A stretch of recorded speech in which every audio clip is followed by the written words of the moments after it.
Well, welcome to the 5D Academy of Higher Consciousness. I'm Zarathustra, broadcasting live from Tulum, Mexico. And today we're going to talk about reverting back in our center, always coming back to the center of ourselves. And what does it mean? And because I'm sure many of you have heard that before, just stay centered.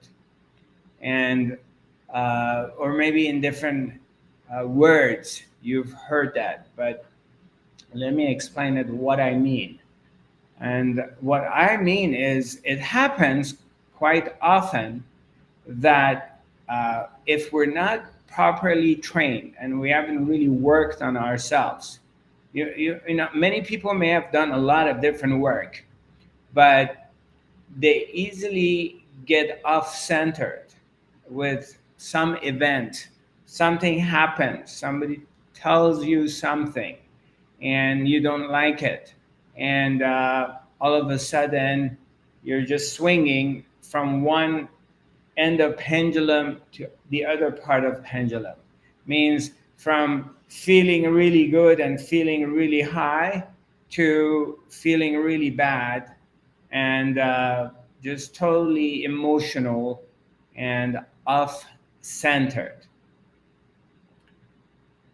Similarly, the same thing, whether this happens emotionally, it also happens in your mental state. Like, again, someone says something, you get some news, or you somebody maybe insults you or says something in a way that you are sensitive to it, or you read something, or whatever is the scenario, it doesn't matter. The point is that all of a sudden puts your mind into a rush state, and your mind starts spinning, and you start thinking, and we call it mind fucking.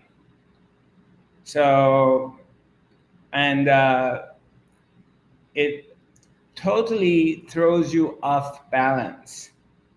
And one of the important things on this path is that the spiritual warrior needs to work on is to recognize this moment, recognizing that, and also practicing, and this is one of the things that I teach in my different training programs, is that to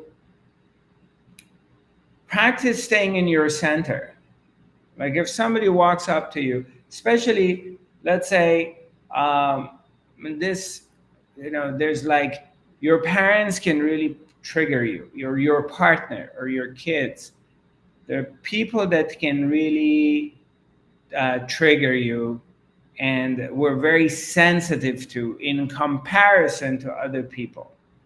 And they suddenly say something, and you know, whether they mean it or we take the different interpretation of what they said, and it just puts our minds into a spin where emotionally we just start um, losing our composure. And so what you want to do, and I've heard this a lot, like, oh, you know, every time I see my mother, or every time I talk to my dad or my sister, uh, she will do this to me and I don't know how to deal with it. And what we do is normally we're blaming them for doing this to us, and they're saying, or they have a behavior we don't like, or they have an unconscious behavior. So we're blaming other people for what is happening to us. However, I would say we take a different approach, and we look at it as this person that triggers you. We view them as our spiritual teacher, as our guru, as our master. So let's say your son, your daughter triggers you, or anyone, you know, your boss, your partner, and and we look at them as an object outside of ourselves, and we pointing out at their shortcomings or their neurotic behaviors or unconscious behaviors. But what we fail to look at is they're mirroring us. So the number one thing is to recognizing that, first of all, there's no them. And if there is a them, we want to look at them as our guru, our inner guru, Sat Guru, the one, your main guru, manifesting itself as your mom, manifesting itself as your dad, your son, your sister, and triggering you. This is your teacher, appearing as someone else. Don't look at him as your mom. Don't look at him as your son or your sister. Change the way you look. So what we do is we start the change within ourselves. We change the way we look at something. Forget about how they are, what they do, how unconscious they are. You look at them differently. And if it's like you're using these glasses and you take these glasses off and you're putting a brand new pair of glasses, and these glasses change your vision. And you look at them as your guru, as your teacher, that they're giving you an opportunity to overcome and to get centered, overcome this thing that throws you off balance. This person, there's no person. Okay, does this make any sense so far? Okay, all right. So you look at them as your teacher, and your teacher is challenging you, is telling you things that hurts or triggers you. And the reason for that is because you're teaching what you need to learn is to remain in your center and not react. Non-reaction.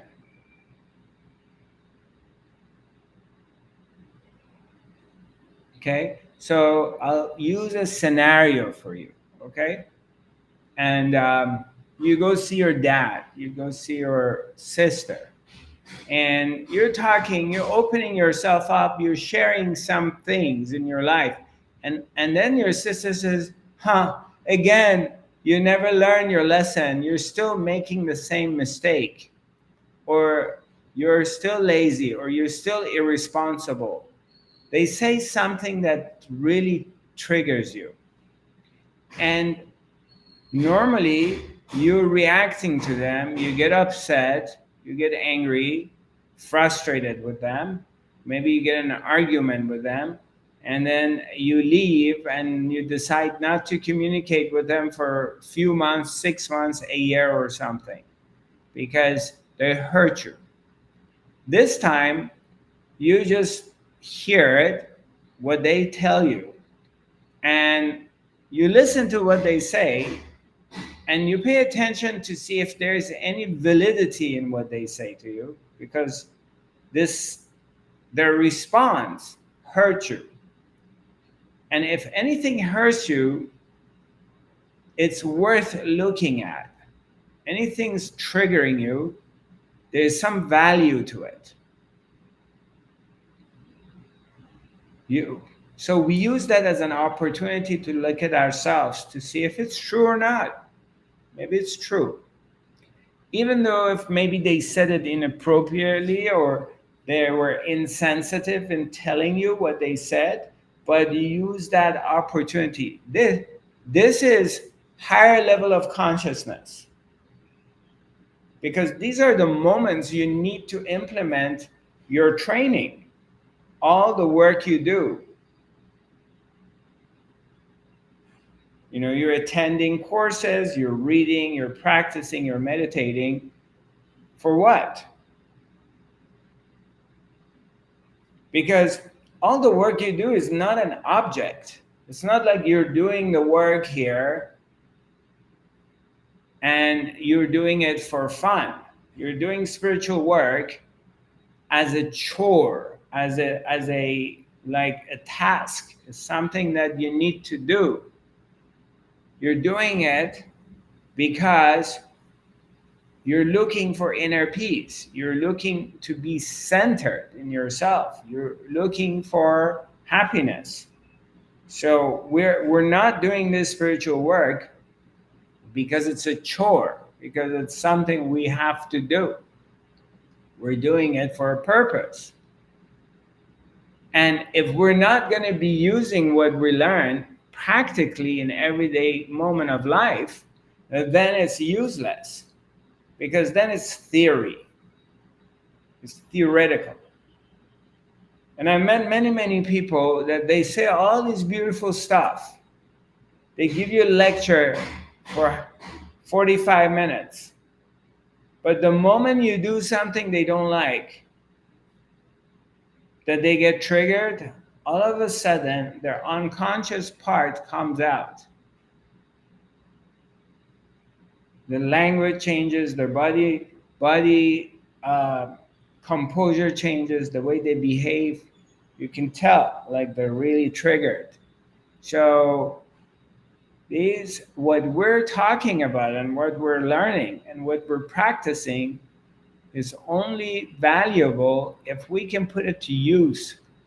Otherwise, it has no value. It's useless. And this is something we all get challenged by this. This one very thing I'm talking about right now, everybody gets challenged by it. If not every day, every other day. If not every other day, every few days. At least once a week. If not more than that. That something happens, somebody says something that triggers you. It could be you read something in a newspaper. You're reading something on the internet. It could be the government. It could be the city you're living in. It could be a news about, I don't know, invading, Russians are invading Norway or Finland or Ukraine, or Israel is doing this to Palestinians, or US is, some corporation is dumping their toxic waste in your river, or somebody came to your garden, and cut some of your roses. Whatever that is,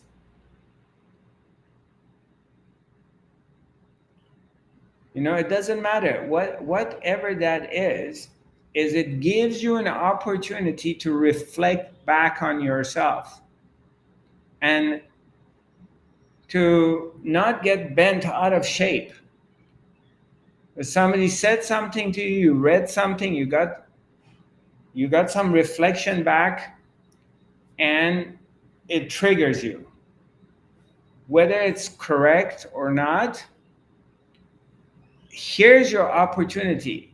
Number one, to see if it's valid. Can I learn something from this? As painful as it is. Number two is not to react to it right away. So you practice not reacting.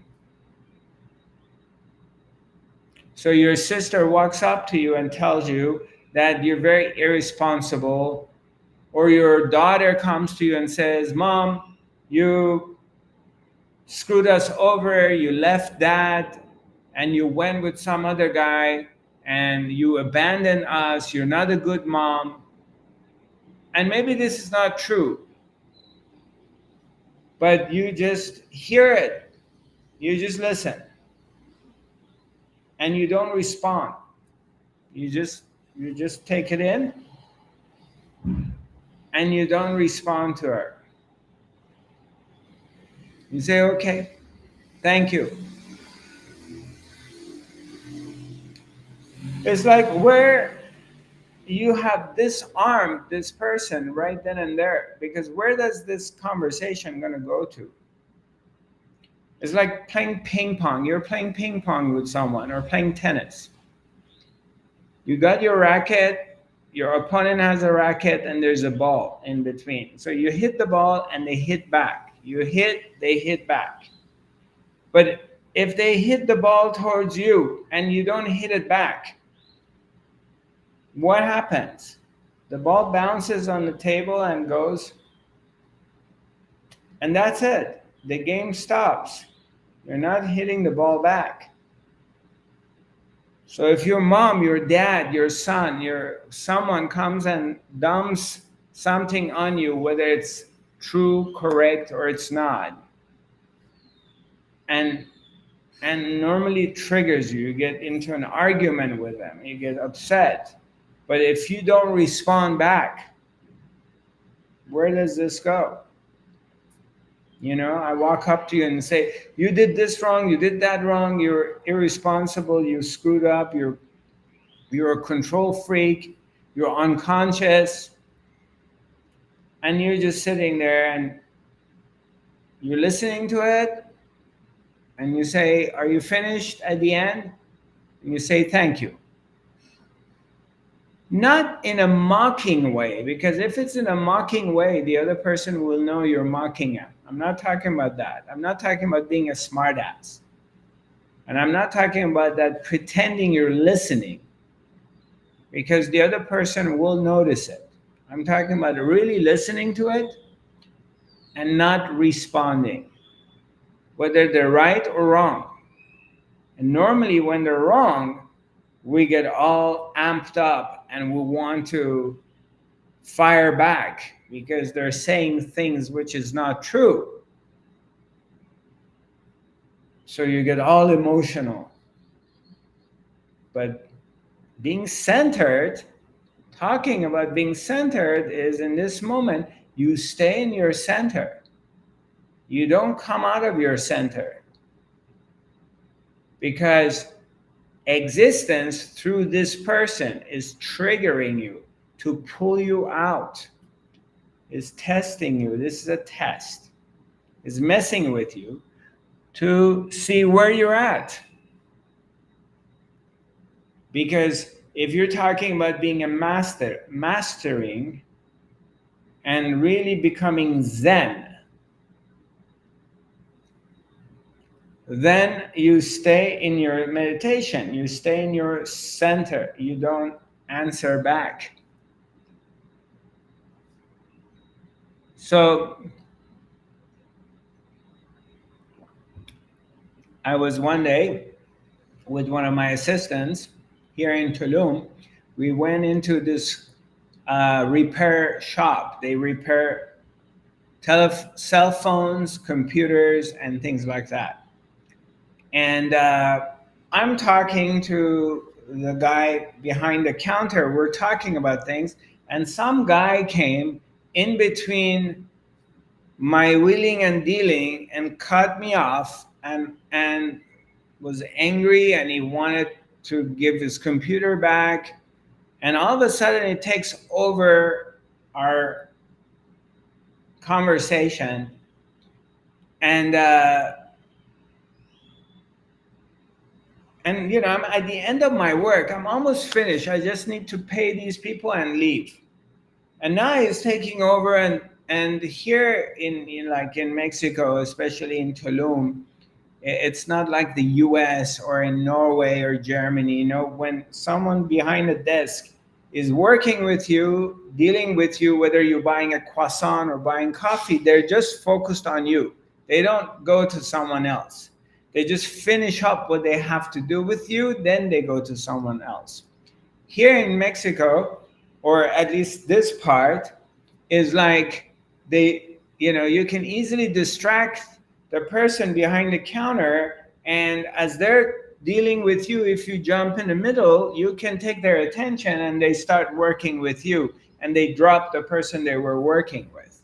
So it's very easy. It's part of the culture. It could be done like that. I'm not saying it's like that all the time, but it happens. So of course it was the salesman, the person behind the counter. It was their job to say, sir, wait for your turn and I'll get back with you. Let me finish with this person.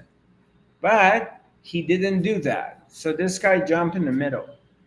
So, and then I told the guy after a few minutes, I said, excuse me, sir, we're in the middle of finishing this thing. Can you wait your turn and we finish it? And then you can have the stage. And the guy got very angry. He got very angry to a point that he wanted to hit me. And he started threatening me, uh, whether I want to get in a fight or a fist fight. You know, we're in a shop, repair shop for cell phones, you know. And in that moment I realized, okay, here I'm dealing with someone who obviously mentally and emotionally is not stable. And I mean, what's the point in getting in a fist fight over this with this guy for what? You know, I have nothing to gain from getting into a fist fight with this guy. There's nothing that I would gain out of it at the end of the day. So I said, you know what? I'm sorry, sir. I apologize. Okay? And no, I don't want to get in a fight. Go ahead. Yours. You take it. So in one way you can say, oh, I was afraid. I got scared of challenging this guy. But I didn't look at it that way. Because the way I looked at it is, I'm not going to bring myself down into his level and get into a fist fight with this guy, because then he had succeeded to take me out of my center. I can wait for 5 minutes or 10 minutes, let him do his thing, and then I finish what I have to do. It's not worth getting punched in your face, getting your nose broken, losing teeth, or ending up in a police station for nothing.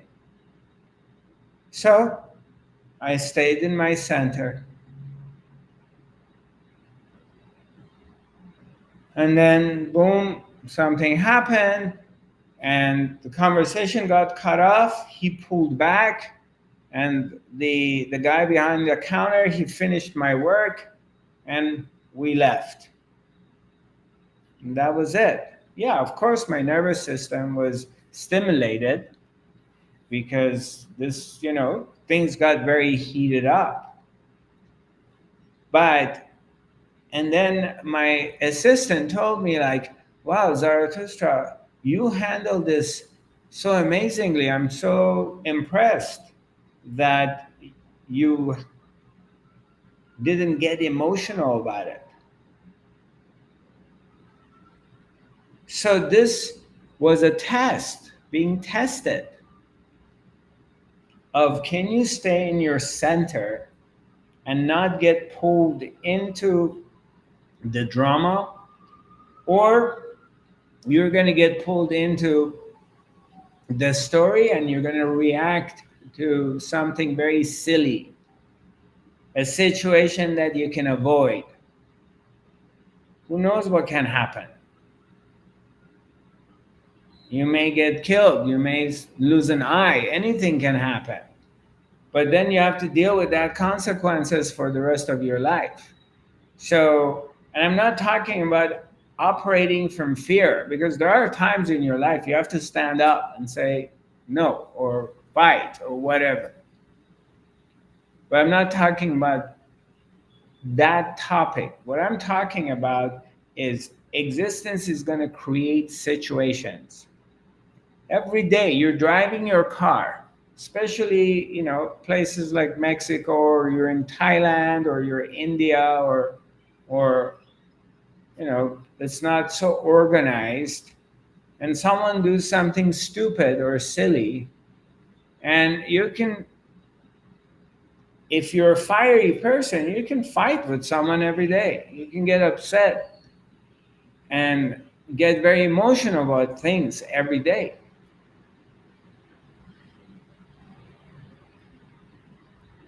So that's one section of what I'm talking about being centered. Does anybody have any questions so far? You want to share something with me? Tell me anything, or we're good.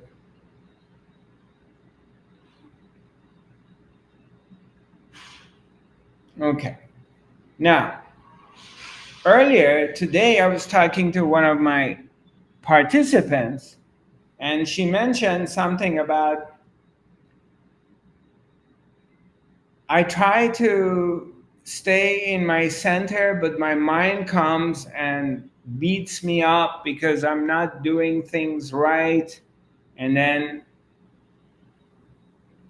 I'm mind fucking where I shouldn't be mind fucking. And then later on, I feel guilty because I recognize I shouldn't be cut into my mind. And, the story keeps going on and on and on. The, the mind's, the mind always going to beat you up. Always.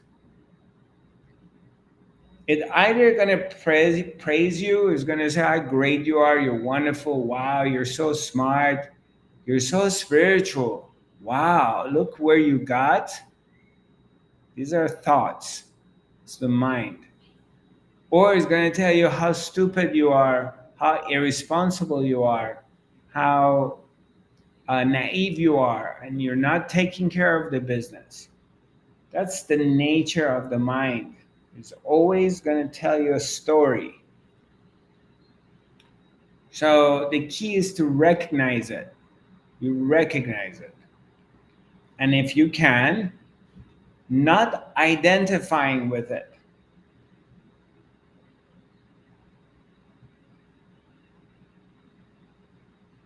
Means you stay in your center. Even though the mind starts, especially if you wake up in the morning, the weather is not good, you didn't sleep very well last the night before, you're not feeling too well. So the mind comes after you and it starts going at you. So again, this is an opportunity in that moment to recognize it. Like, okay, this is the mind telling me I'm not good enough. And just not getting involved with it, not paying attention to it, not buying it, and coming back into your center where you trust everything is going to happen and everything's going to be working out as it always does. Or everything is going to fall apart, which again, everything is working out according to the cosmic laws of universe. Either things are going to come together perfectly or they're going to fall apart perfectly.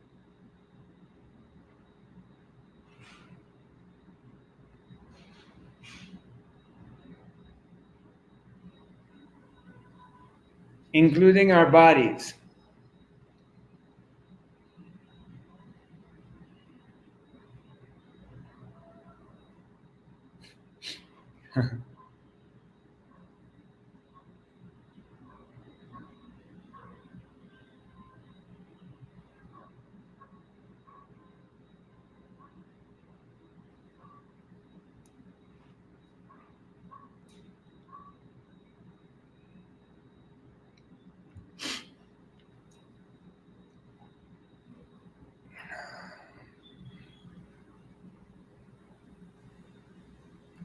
Any comments? Anybody would like to share anything with us?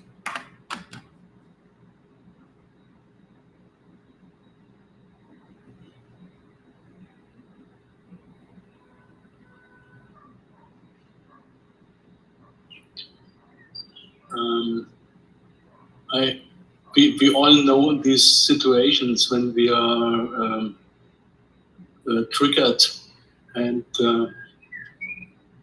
it seems to be always that there are programs in my mind, in my brain, that starts to run when something happens, and it's always the same, or it's some special program. The one is you are once again the loser in this situation.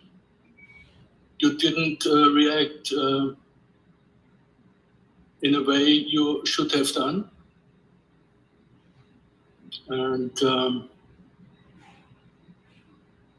this is one of the program, I think. Let me see. I'm not sure if I understand. Yeah. Can you explain a little bit more?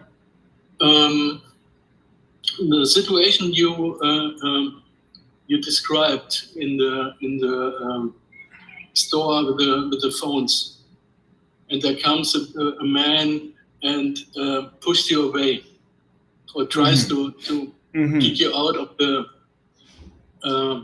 dialogue. This is something we all have, or I experienced such a situation, and more than one time. And my reaction is often that I take me out of the situation, and my brain says, you are once again the loser of this situation. Right. Your mind comes and says that you're a coward, you got scared, you backed off. Yeah, the mind will come and tell you these things. Yeah, yes. Yeah, exactly. And that's a program in my mind. We can say it's a program, but in the meantime, if you were aggressive and you fought back, okay? Yeah. Yeah, and let's say you end up in jail. You end up, you hurt the person, or you get hurt. You get in an some kind of fist fight with somebody. I'll just use it, Okay. Later, your mind is gonna come and beat you up too. Yes. That you're an idiot. You got into this fight. You could have avoided this fight. Yep. It doesn't matter whether you back off or you don't. Your mind is gonna come and tell you you did something wrong. If you back off, it will come and say to you, you're a coward. You got scared. You chickened out. And this is a program. You're just always run away. If you go and stand up and push back, and something happen after that, then your mind gonna come and tell you you're an idiot for getting into this fight, because now look at yourself, you're in a prison, or look at yourself, you broke a tooth. Yep. Or look at yourself, you beat the guy and he's in a hospital. Now you have to deal with police. So it's a no-win situation. Your mind is going to come back and blame you. The key is to recognize that, recognition that something pulled you out of your center. You didn't stay in your center. Because most of the time, the person who stays centered, it doesn't matter what, in the face of adversities, if you just stay centered, you're not scared. You're conscious. Your consciousness is there. But you choose to stay centered and not react, is the winner. You're silent, You're not answering back. You're just there and you're just looking at the guy and you're not reacting. And it will drive the other person crazy. Yeah. Because they want a reaction from you. Or they tell you words. They may tell you a lot of stuff and you don't answer back. You look at them and you move on. And that hurts them, if there is a them, more than if you said something. Again, it goes back to the same thing. You're playing ping pong with someone, table tennis, and clapping requires two hands.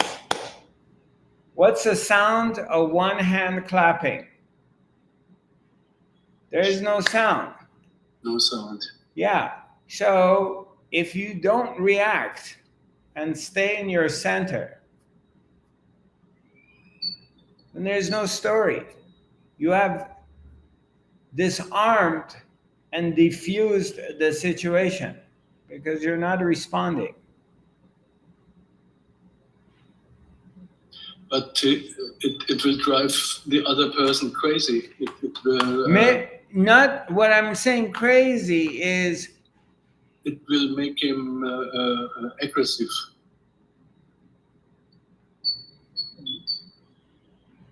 I mean, anything can happen, of course. But what I'm saying is, in that situation with this guy was obviously very angry in my situation in this phone store.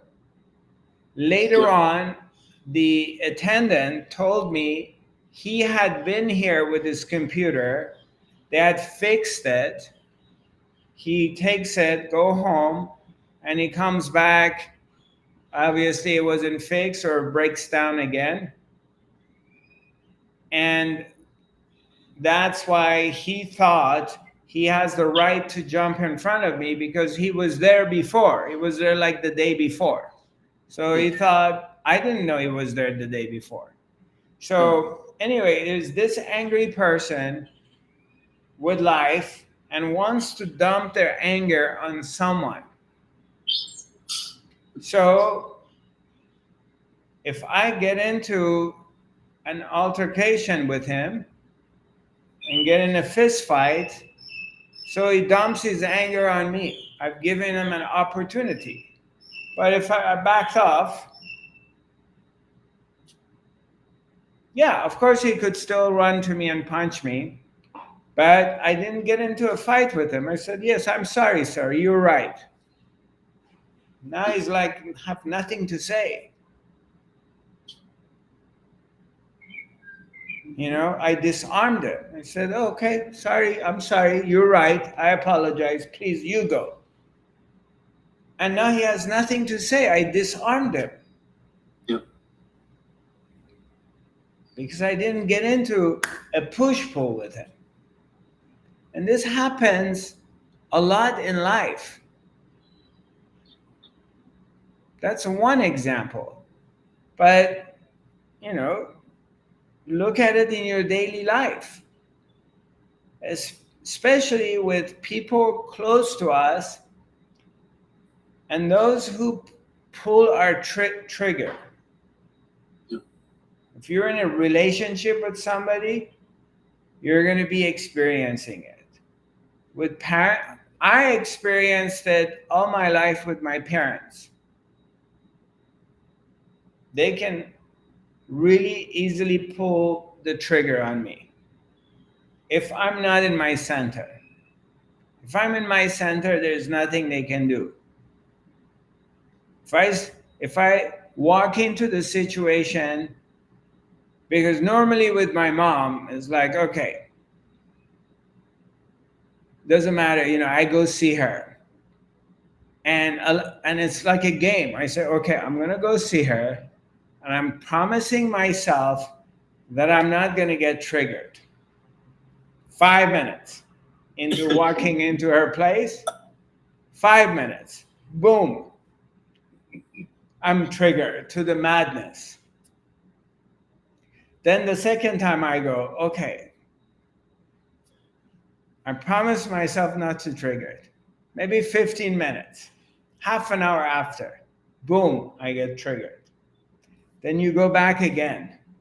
This time you say, okay, I'm not going to get triggered. An hour after, you get triggered. It's happened to me so many times that,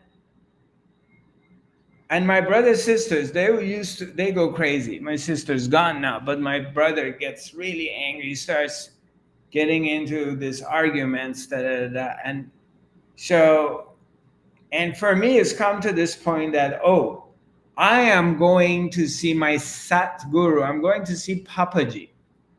I'm going to, when I go to her house, I'm not going to go see my mom. I am going for an examination. This is an exam. I'm going to be tested by the master. This is a Zen master with a stick there. And so I go there and I have to 100% stay in my center. Stay patient and not react.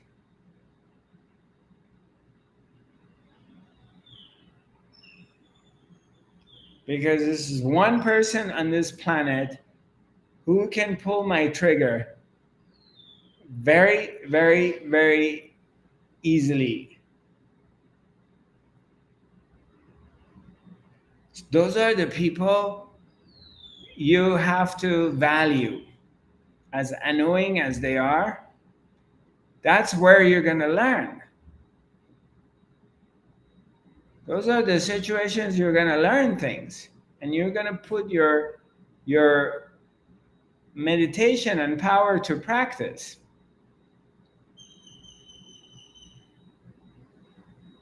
And yeah, of course, people who are annoying, I have like close friends. I love them. There's a lot of love between us, but they're neurotic. And as they get older, they get worse. There's neurosis there. And yeah, I don't want to hang out with them every day. I don't want to go camping with them. I don't want to go on a road trip with them. I go visit them. And I know my time.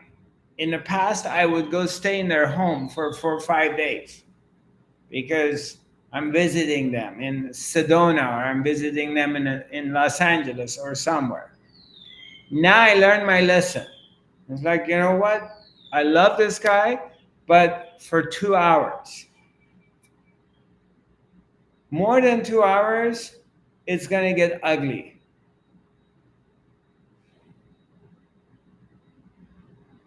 Because what happens is their craziness comes out and they start projecting it on you, and they pull your trigger and you're going to respond back. And then what happened? They pull you back in their own level. Because their job is to pull you down. Because, okay, you think you got to here? No, I'm going to drag you down in the mud, into the dirt. You think you have elevated.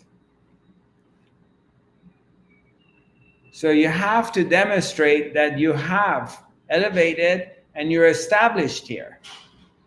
By not reacting, by not getting pulled there, by not getting annoyed by them. And that happens all the time in life. This morning, I most of you who've been around me, you know that I like to get up in the morning after I shave and shower and everything. I get out of my house. I want to go I can make coffee here, but I like to go somewhere to get my coffee.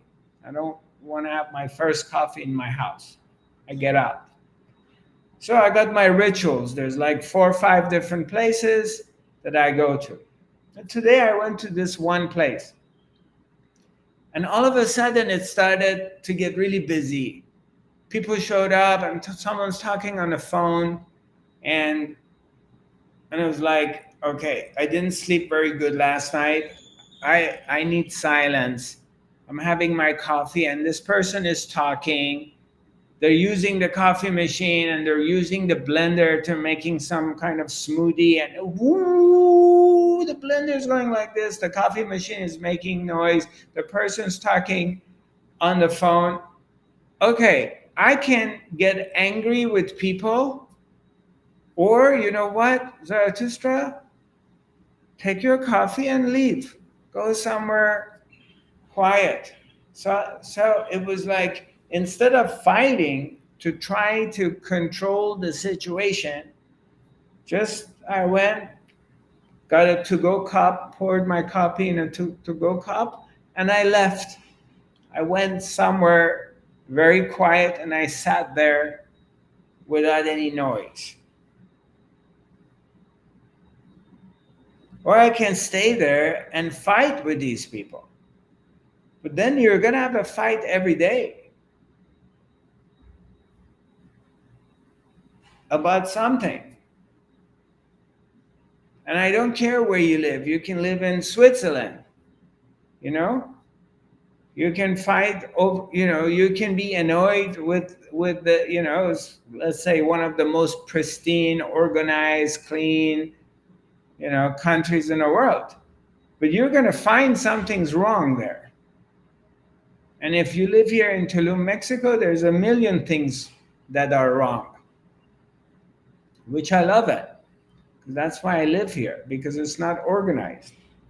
But it doesn't matter. You can live in Hamar, Norway, or in, you know, anywhere, one of the nicest towns in Norway, which everything is, or you live in Beverly Hills, Bel Air, everything is like manicured. You're still going to find something is wrong. It's the nature of the mind. So we use these opportunities to stay centered.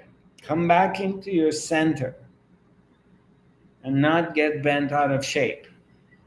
And practice it. Just don't say it. You practice it and you demonstrate it to yourself. And it's not going to be a one time, two time, three times thing that if you did it once or twice, you got it. No, this is going to be a lifetime challenge. It's always going to be there.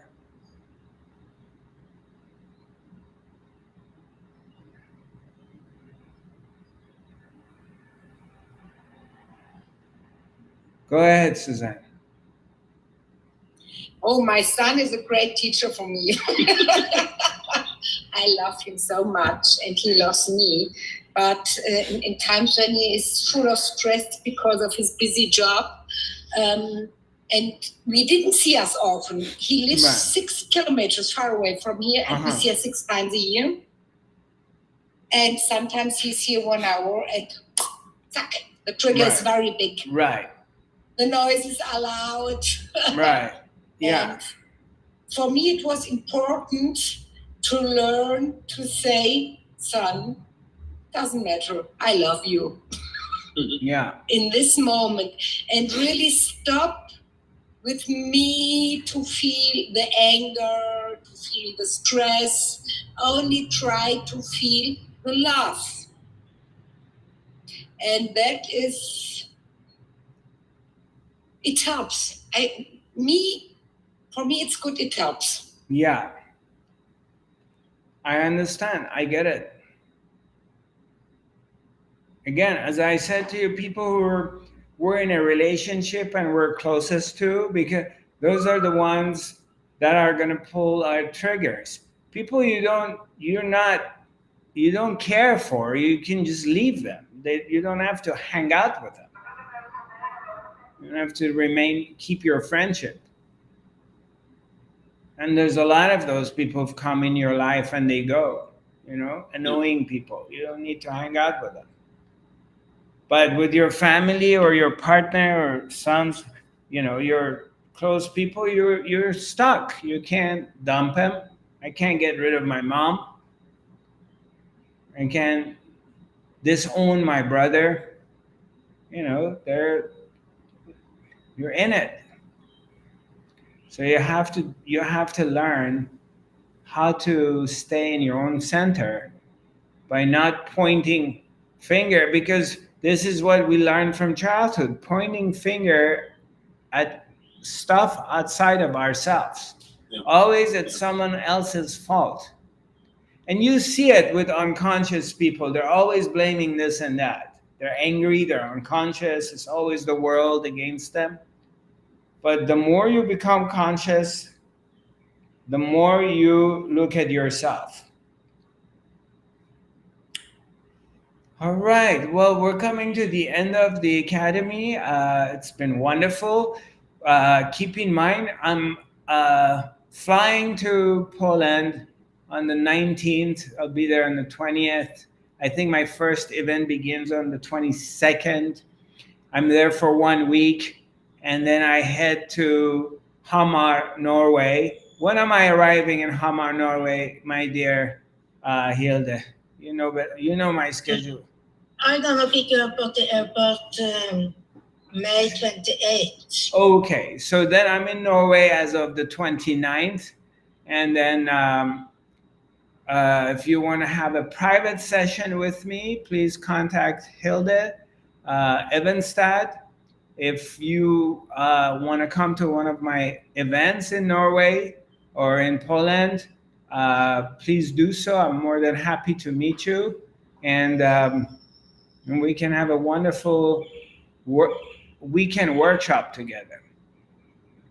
My website is zarathustra.tv. My social media pages is Zarathustra5 with D, and my email is info@zarathustra.tv. Thank you very much. God bless you, and look forward to seeing you. We do have an academy next week. I think that's our last academy. I don't think I'm doing an academy when I'm on a tour until the tour is over. So, but for sure, next Thursday, we're going to broadcast.